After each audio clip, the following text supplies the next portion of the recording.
I don't think people realize how difficult a snap can be to fasten. Watch a child try to do it. It is the most frustrating thing. When the majority of clothing is made for everyone else, getting dressed is much harder for people like Karen Kern, who has cerebral palsy.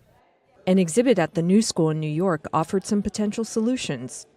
Working with elderly patients at a local rehabilitation center and the nonprofit Open Style Lab, design students came up with pants like these for those with arthritis or lower limb paralysis. So if you're sitting down, these two conductive patches will stick together, which means your sensor in your circuit is able to close and you're sending a signal. Sensors embedded in the fabric can then transmit data about a patient's mobility, allowing them to keep a record of their progress. Grad student Balar M. Gallen showed off magnetic closures made especially for a client, Robert, an elderly man with limited dexterity. The magnets were embedded in a 3D printed encasing so that they don't stick to his wheelchair, but they stick to each other.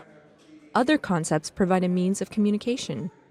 Using conductive yarn as a stripe on a cuff, and the idea was that when you touch your two cuffs together, you would get some kind of feedback, different sort of colors or different intensities of light, so that it can kind of help him to express his emotions better.